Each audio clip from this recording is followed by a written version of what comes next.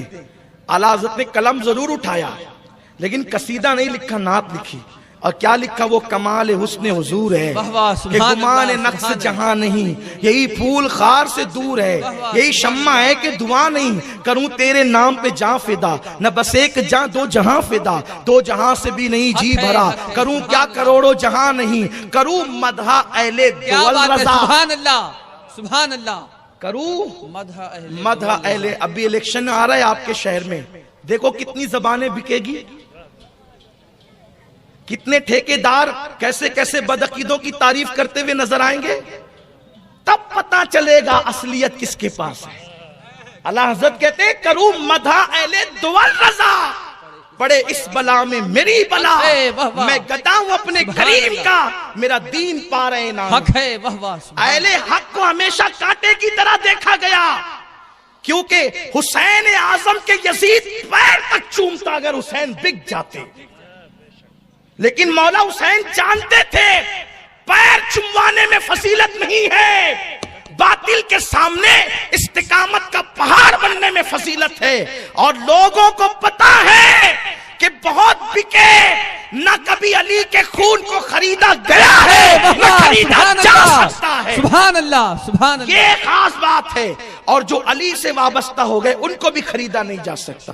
اسی لیے تو ابھی صوفی ملت جو اشارہ کر رہے تھے, انجمن سرکار مفتی اعظم کا نام جس مفتی اعظم سے ہے وہ حضور مفتی اعظم کی شان یہ ہے.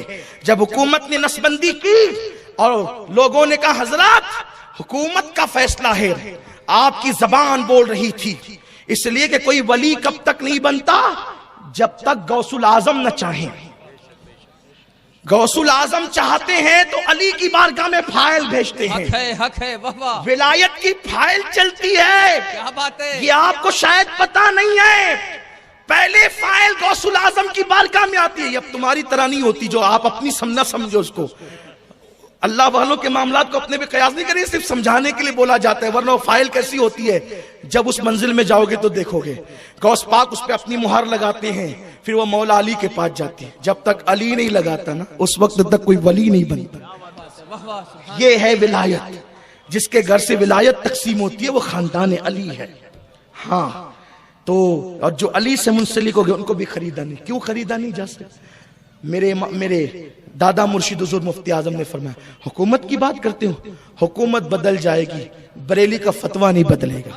سبحان اللہ, سبحان اللہ. لوگ تقریریں بھی کرتے ہیں سنیوں کو لبھانے کے لیے کہ مفتی اعظم نے دیکھو کیسا فتویٰ دیا.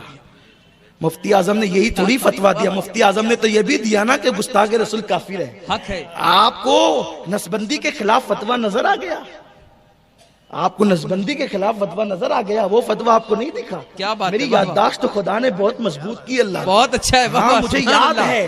سبحان سنیو، بن پیندے کے لوٹے مت بنو کبھی بھی، ہاں یہ ہنسنے کی بات نہیں ہے، سنی بنو سنی، دورنگی چھوڑ دے یک رنگ ہو جا، سراسر موم یا پھر سنگ ہو جا، یک گیر محکم بگیر۔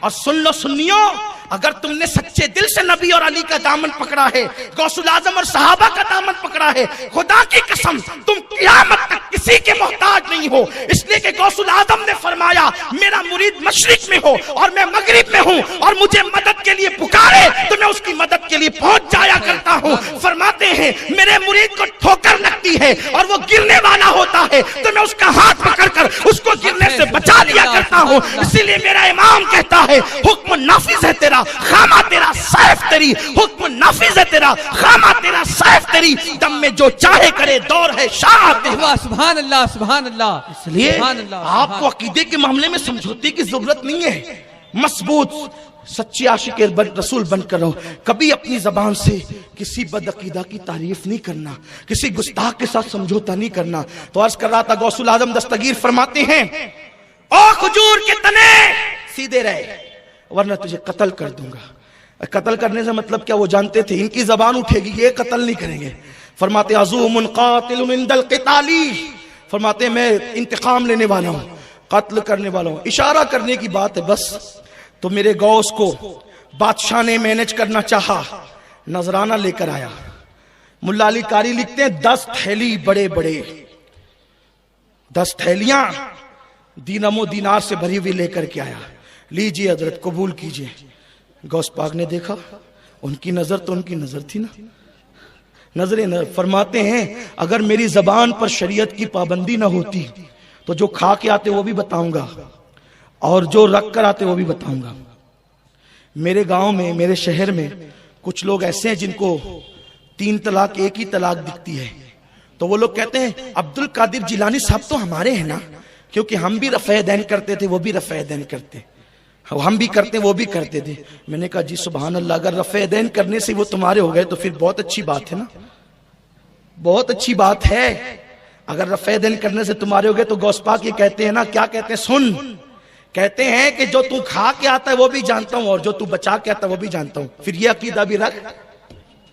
غوث پاک فرماتے ہیں اللہ اکبر، آپ تو یہ برداشت ہی نہیں کر سکیں گے، آپ نے رفع دین میں ان کو اپنے پالے میں لے لیا، لیکن وہ ایسی ہستی نہیں ہے کہ کوئی کسی کے پالے میں چلے جائے۔ ارے سارے پالے ان کے، قیامت میں بھی جھنڈا لے کر اٹھیں گے، قادری جھنڈا ان کے ہاتھ میں ہوگا، ہاں ان کے ہاتھ میں قادری جھنڈا۔ وہ کیا ہستی ہے تمہیں کیا پتا ہے؟ رسول اللہ موسیٰ علیہ السلام کو ساتھ میں لاتے ہیں اور کہتے ہیں موسیٰ دیکھ اس کو، یہ میرا بیٹا ہے۔ ارے ایسے ہی بیٹوں کا تعارف ہوتا ہے، کس کو؟ موسیٰ علیہ السلام کو لا رہے ہیں، آقا موسیٰ دیکھ یہ میرا بیٹا ہے، اس جیسا کوئی تیری امت میں ہے تو بتا۔ حضرت موسیٰ نے کہا نہیں یا رسول اللہ، میری امت میں تو ایسا کوئی بھی نہیں ہے۔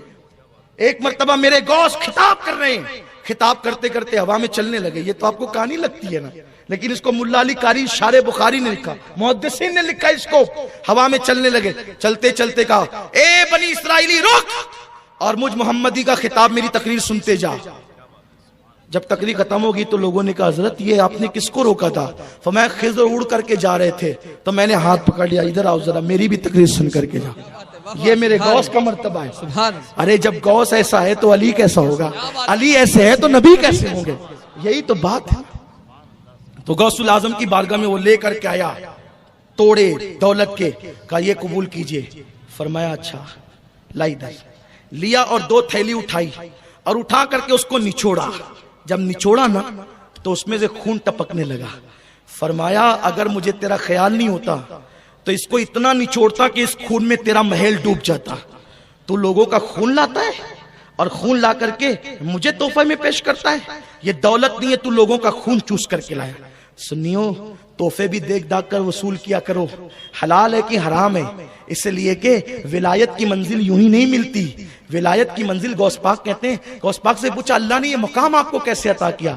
تو فرماتے ہیں صدق مقال اور عقل حلال، صدق مقال اور عقل حلال، ہمیشہ سچ بولتا تھا اور حلال کھاتا تھا، اللہ نے مجھے یہ مقام عطا فرمایا۔ آج تو حرام بھی کھا رہے ہیں اور نماز پڑھے جا رہے ہیں، سود کھانے نماز پڑھے جا رہے ہیں، رشوت لے رہے نماز پڑھے جا رہے ہیں، بک رہے ہیں نماز پڑھے جا رہے ہیں۔ نماز پڑھو مولانا سب معاف ہے، ارے پہلے دیکھ تو نماز بھی قبول ہے کہ نہیں؟ تیرے پیٹ میں حلال ہے تب نماز قبول ہے، اور پیٹ میں حلال نہیں تو نماز بھی قبول نہیں۔ جو ایک لقمہ کھائے حرام کا 40 دن تک اللہ اس کی عبادت قبول نہیں کرتا، اور تو کیا ہے جو منہ میں آ رہا ہے کھاتا جا رہا ہے، جو ہاتھ میں آ رہا ہے کھاتا جا رہا ہے۔ اس لیے لوگوں اپنی عقیدے کی حفاظت کرو۔ پھر غوث الاعظم دستگیر نے کیسی حفاظت کی؟ سنیت کی، آپ نے تقریریں کی۔ بس اسی پہ گفتگو ختم کر رہا ہوں، سمیٹتا ہوں گفتگو کو۔ کیا انقلاب برپا کیا جب غوث پاک کے منہ میں حضور نے لعاب ڈالا، علی مرتضیٰ نے لعاب ڈالا۔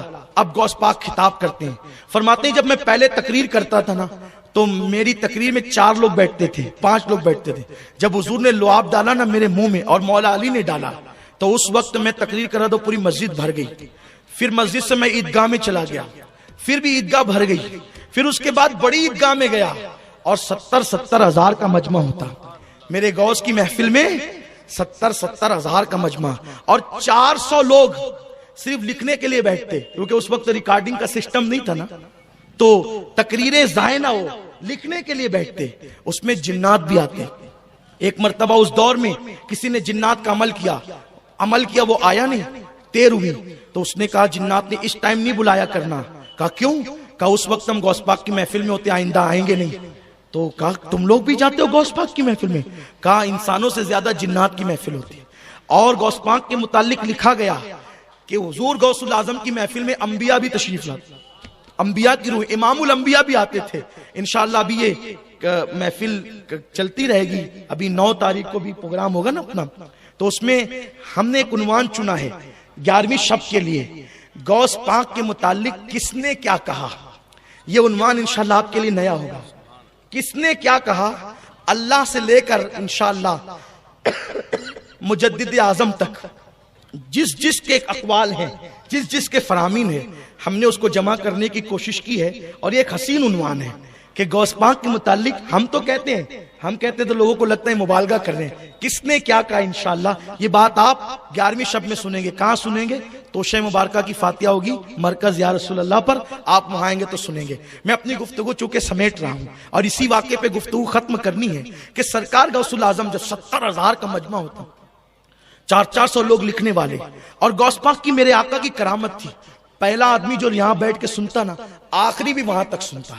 تو غوث پاک کی جب محفل میں 70 ہزار آئے تو جتنے خطیب تھے بیچارے سب کی محفلیں سونی پڑ گئی۔ تو سونی محفل پڑی تو ان کو ہونے لگی تکلیف، وہ غوث پاک کے متعلق بکواس کرنے لگے، کچھ کہنے لگے، الزام لگانے لگے غوث پاک کے تعلق سے۔ میں ایک بزرگ کا ذکر کرتا ہوں، ان کو غلط فہمی تھی۔ کچھ لوگ تو دل سے عداوت ہوتی نا، دشمنی ہوتی ہے، حسد ہوتا ہے، حسد کا کوئی علاج نہیں ہوتا، یاد رکھنا۔ لیکن اللہ پاک ولیوں کی شان بیان کرتے ہوئے کہتا ہے ولیوں کی پہچان یہ ہے جب کوئی ان سے حسد کر کے جاہل الجھتا ہے تو وہ ہر ایک کے منہ نہیں لگتے، کیا کہتے ہیں؟ وَإِذَا خَاطَبَهُمُ الْجَاهِلُونَ قَالُوا سَلَامًا، جب جاہل ان سے الجھتے ہیں تو وہ سلام کر کے آگے بڑھتے ہیں، بھئی چھوڑو، اب چھوڑو، ہمیں چھوڑو، جان چھوڑو ہماری، ہم تم سے نہیں الجھتے، یہ ہوتا ہے۔ تو کچھ لوگ جہالت کی وجہ سے، حسد کی وجہ سے غوث پاک کی محفل کی 70 ہزار کا مجمع دیکھ کر کے جلتے، الگ الگ الزام لگاتے، غوث پاک ان سے متعلق کچھ نہیں کہتے۔ ایک بزرگ ان میں تھے، ان کو جو ہے وہ تھوڑی سی تکلیف یہ تھی کہ میری محفل خالی ہو گئی۔ ان کا نام تھا امام ابن الجوزی، اور یہ کوئی چھوٹے موٹے آدمی نہیں تھے۔ امام ابن الجوزی اتنے بڑے بزرگ ہیں کہ انہوں نے جو کتابیں لکھی ہے تو کتابوں کو جو انہوں نے لکھتے وقت اپنی قلم کو، کیونکہ لکڑے کا قلم ہوتا تھا، تو قلم کو جو چھانٹا ہے تو چھانٹ کر اتنی قطرن جمع کی انہوں نے کہ فرمایا کہ میرے انتقال کے بعد اسی سے میرا پانی گرم کرنا نہلانے کا، میت کو نہلانے کا۔ لوگ کہتے ہیں اس قطرن سے پانی گرم کیا گیا تو وہ قطرن پھر بھی بچ گئی اور پانی گرم ہو گیا، تو جس کے قلم کی قطرن اتنی ہوگی وہ کتنا بڑا عالم ہوگا۔ تو غوث پاک کے ایک مرید تھے، ان کے پاس پڑھنے آتے تھے، وہ جب دیکھو جب کہتے تھے تیرے پیر کو کیا آتا، ان کو کیا آتا، اور وہ تو لوگ زبردستی ان کے محفلوں میں جاتے سنتے ہیں۔ تو وہ کہتے حضرت میرے پیر صاحب تو کبھی آپ کے خلاف کچھ نہیں کہتے، لیکن یہ آپ کیا؟ حالانکہ دونوں کا مسلک اہل سنت تھا، صوفیاء کرام نے خلاف کچھ نہیں کہا، لیکن عقیدوں کے خلاف بزرگوں نے کہا، پاک نے رافضیوں کے خلاف بڑی تقریریں کی، بڑی کتابیں لکھی، بنیۃ الطالبین ہے۔ میرے کچھ سنی بھائی یہ سوچتے ہیں کہ رافضی بہت عقیدت مند ہوں گے، وہ حسین اعظم کے اور اہل بیت کے بڑے عاشق ہوں گے، یہ ڈھونگ ہے ڈھونگ۔ رافضی کوئی عاشق اہل بیت نہیں، عاشق اہل بیت صرف سنی ہو سکتے ہیں، عاشق صحابہ صرف، اور یہ رافضی وہ لوگ ہیں، اگر کوئی سنی ان کی محبت میں مبتلا ہے تو اس کو بتا دیتا ہوں کہ غوث پاک کو رافضی سید نہیں مانتے، وہ کہتے ہیں کہ عبد القادر جیلانی سید نہیں، یہ ان کا عقیدہ ہے۔ میرے سرکار کو اسی لیے بڑے بڑے بزرگوں نے غوث پاک کا نسب نامہ بیان کیا، لیکن وہ غوث پاک کو اسی لیے سید نہیں مانتے کہ غوث پاک نے ان کے خلاف تقریریں کی اور تحریریں لکھی، تو اس سے غوث پاک کا کیا بگڑتا ہے؟ سیدوں کی سیادت کا انکار کر کے کوئی کچھ تھوڑی بگاڑتا ہے ان کا، وہ اپنا نسب بتاتا ہے کہ میں کہاں کا ہوں۔ اس لیے کہ حضور علیہ السلام نے فرمایا سیدوں کا دشمن تین میں سے کوئی ایک ہوگا، یہ ترمذی شریف کی حدیث ہے، جو اہل بیت کا سیدوں کا دشمن ہوگا وہ تین میں کوئی ایک ہوگا۔ ترمذی میں جا کے چیک کر لینا، اٹھا کے دیکھ لینا، حضور فرماتے کوئی ایک ہوگا، یا تو وہ اپنے باپ کا بیٹا نہیں ہوگا یعنی حلالی نہیں ہوگا، حضور کہہ رہے ہیں، یا پھر وہ ایام ممنوعہ میں آ گیا ہوگا۔ حضور کہتے ہیں میں اس کو وہ اس کا ترجمہ ہو بہو نہیں کرتا، لیکن آپ سمجھ گئے ہوں گے کہ جن ایام ممنوعہ دن ہوتے ہیں نا ان ایام میں وہ آ گیا۔ حضور نے اس کو حائضی بچہ کہا، کیونکہ عورتیں اور بچے بھی ہوتے ہیں تو میں ہر بات کھل کے نہیں کر سکتا ہوں۔ اب میں یا تو وہ منافق ہوگا۔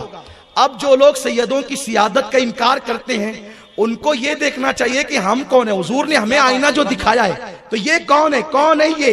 حضور کہہ رہے کون ہے؟ تو علی مرتضیٰ کے ماننے والا جو ہوگا وہ کبھی غوث الاعظم کی سیادت کا انکار نہیں کرے گا، کیونکہ غوث الاعظم نجیب الطرفین سید ہیں، دونوں طرف سے، ماں اور باپ کی طرف سے سید ہیں۔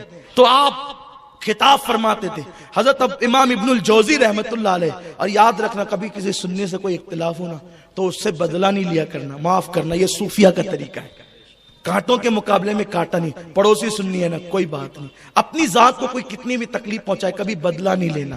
انشاءاللہ میں ایک تقریر اس پہ اور کروں گا، ولی میں جب تک 12 صفت پیدا نہیں ہوتی وہ ولی نہیں بنتا، یعنی کسی میں جب تک صفات، وہ کون سی 12 صفات ہے جو آدمی کو ولی بنا دیتی ہے؟ اس درمیان میں 11ویں شریف میں کہیں بھی پروگرام ہوگا یاد دلائیے گا کون سی 12 صفات ہے ولی بنا دے، اگر عمل کرو گے انشاءاللہ ولی بنو گے، کیونکہ آج بھی ان کا فیضان تقسیم ہو رہا ہے نا، تو انشاءاللہ عنوان کے ساتھ اعلان ہوگا، میں ساتھیوں کو کہوں گا کہ وہ اعلان عنوان کے ساتھ کریں گے، آپ ضرور آئیے گا۔ ویسے تو ماشاءاللہ آپ بہت پیار کرتے ہیں، آپ آتے ہی ہیں ماشاءاللہ، یہ غوث پاک کا فیضان ہے۔ امام ابن الجوزی سے کہا حضرت وہ آپ کے خلاف کچھ نہیں کہتے، آپ کیوں کہتے رہتے ہیں؟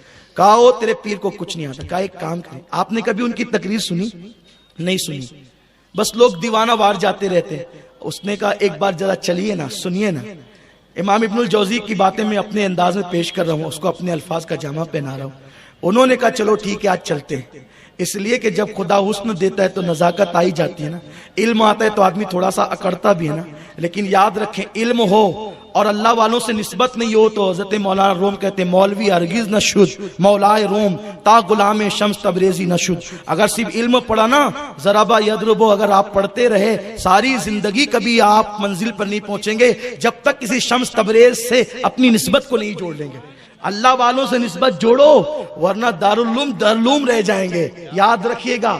اور الحمدللہ اہل سنت کے دارالعلوم ہے کیونکہ وہ باب مدینۃ العلم سے جڑے ہوئے ہیں۔ ہاں یہ خاص بات عرض کر رہا ہوں آپ کے سامنے۔ تو کہا کہ چلے نا ایک بار ذرا میرے پیر کی تقریر سنیں۔ انہوں نے کہا چلو ٹھیک ہے چلتے ہیں، مگر وہ کیسے آئے؟ ان کو لگا کہ اگر میں ڈائریکٹ چلا گیا تو میرے سننے والے بھی تو وہاں ہوں گے جو ادھر چلے گئے ہیں، تو انہوں نے کیا کیا، اپنے سر پہ چادر ڈالی تاکہ کوئی مجھے دیکھ نہ سکے۔ کچھ لوگ اندھیرے میں سننے کے عادی ہوتے ہیں نا، واہ بہت اچھا ہے، سبحان لوگ اللہ۔ اندھیرے میں کہ بولتے کیا ہیں ذرا سنیں تو، اللہ کرے آپ سنیں، آپ کو ابن الجوزی کا صدقہ ملے۔ بہت اچھا ہے، اندھیرے میں سننے کی کیا ضرورت ہے؟ آپ کے لیے بچھات ہے نا، اتنی بڑی عزت کے ساتھ بٹھایا ہے، اگر وہاں نہیں بیٹھتے تو یہاں بیٹھو، ارے یہاں نہیں بیٹھتے عظمت رسالت کا اقرار کرو، یہاں بٹھائیں گے۔ کیا بات ہے، سبحان اللہ سبحان اللہ۔ اندھیرے میں چھپ کر کیا ملنا ہے، اندھیرے میں سن کر کیا؟ دل اندھیرے ہوتے ہیں تو لوگ اندھیروں میں کھڑے ہوتے ہیں، پھر بعد میں پوچھتے ہیں وہ کہاں پڑھا تھا، وہ کہاں سنا تھا؟ سن سن سن، یہ وہ نغمہ ہے جو ہر سانس پہ گایا نہیں جاتا. الحمدللہ. تو ابن الجوزی آئے اور 70,000 کے مجمع میں اخیر میں بیٹھ گئے. اخیر میں بیٹھے نا تو وہ جو قادری غلام تھا وہی پڑھا لکھا تھا, انہی سے پڑھا تھا. غوث پاک نے تقریر شروع کی تو کیسے شروع کی؟ دیکھو ابھی صوفی صاحب نے میرے عنوان کا اعلان کیا, تصوف اور غوث پاک, اور یہ بہت مشہور کیا گیا ہے واٹس ایپ پہ. پہلے سے عنوان دیا گیا کہ بھئی آنا تو تقریر یاد کر کے آنا, آنا تو تقریر یاد کر کے آنا تاکہ لکیر کی فقیری نہ ہو. تو اس لیے اسٹڈی کر کے آنا تب آدمی عنوان میں بول سکے گا. لیکن غوث پاک کیا ایسا نہیں ہوتا تھا. ہوتا کیا تھا, قاری کو حکم دیا جاتا تھا وہ آیت پڑھ کے بیٹھ جاتا تھا, اور قاری کی مرضی پہ ہوتا تھا وہ جو چاہے آیت پڑھے, اور پھر میرے غوث اسی پہ بیان کرتے تھے. ہماری جماعت کے ایک بہت بڑے عالم ہیں, وہ یہ کہتے ہیں اکثر کہ میں دیکھتا ہوں کہ لوگ خطبے میں جو آیت پڑھتے ہیں 2 گھنٹہ تقریر کر کے کبھی اس کا ترجمہ بھی نہیں کرتے, ہے نا. ایسا ہماری جماعت کے ایک بزرگ کہتے ہیں, لیکن وہ انہی کو زیب دیتا ہے, بڑے بزرگوں کو زیب دیتا ہے. تو بہرحال اس کا ترجمہ بھی بیان ہو جانا چاہیے, اس کی تشریح بھی ہو جانا چاہیے تقریر میں جو آپ نے موضوع سخن بنایا.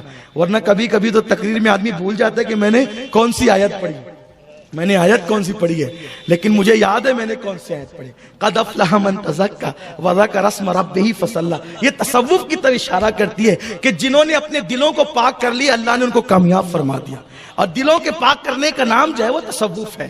تو آیت قاری پڑھتا تھا, اور قاری جب آیت پڑھتا تھا پھر غوث پاک منبر پہ آتے تھے اور بیٹھ کر کے اس پہ تقریر کرتے تھے. قاری نے آیت پڑھی 70,000 کا مجمع, غوث پاک بیٹھ گئے, اور بیٹھنے کے بعد آپ نے آیت کا ترجمہ کیا, پھر ایک تفسیر کی. تو تفسیر کی تو اس قادری غلام نے ان کی طرف دیکھا, بہت بڑے عالم تھے نا وہ ابن الجوزی, ان کی طرف دیکھا. انہوں نے کہا یہ آیت کی تفسیر جو تیرے پیر نے کہی ہے نا, مجھے اس کا علم ہے, میں پڑھاؤں اس کو, مجھے آتی ہے یہ بھی. پھر غوث پاک نے دوسری کی, پھر ان کی طرف دیکھا تو کہا یہ بھی میرے علم میں ہے. پھر تیسری کی, کہا یہ بھی میرے علم میں. چوتھی یہ بھی. ایک آیت کی 70,000 ظاہر تفسیر ہے, اور باطن الگ ہے, اس کا جو ہے وہ صوفیانہ مفہوم الگ ہے. تو 11 تفسیر بیان کی غوث پاک نے, تو 11 پر ابن الجوزی کہتے رہے مجھے آتا ہے. لیکن جب 12ویں شروع کی نا تو پھر 12ویں پر قادری نے دیکھا, ایک قادری لوگ بھی نا بڑے ہوشیار ہوتے ہیں نا. ہاں, قادریت بھی بہت بلندی پہ لے جانے والی چیز ہے نا. دنیا کا ہر سنی قادری ہے, یہ سمجھنا. آپ یہ نہیں سمجھنا کہ میں قادری ہوں تو قادریت کی تعریف کر رہا ہوں. جہاں فیضان ہے سب میرے غوث کا فیضان. نقشبندیوں کو بھی, سہروردیوں کو بھی, چشتیوں کو بھی, سب کو ان کی عطا ہے, اور سب قادری ہے دنیا میں جو خوش عقیدہ ہیں.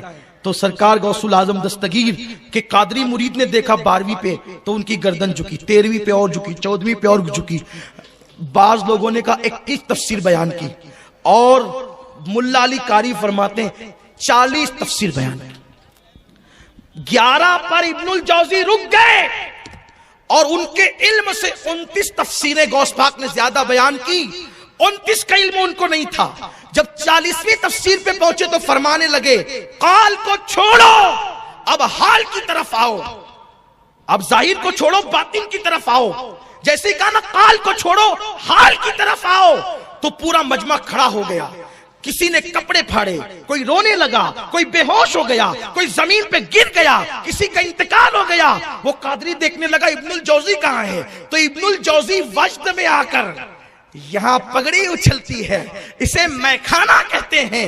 ابن الجوزی وجد میں آ کر اپنے کپڑوں کو پھاڑ دیتے ہیں, اور اس کے بعد 70,000 کا مجمع چیرتے ہوئے غوث پاک کے قدموں کو پکڑ لیتے ہیں. وہ قادری ڈھونڈ رہا تھا کہاں ہے, جب دیکھا تو وہ غوث پاک کے قدم پکڑ کے کہتے ہیں حضرت معاف کر دیجئے, اور مجھے اپنے مریدوں میں اور شاگردوں میں شامل فرما لیجئے.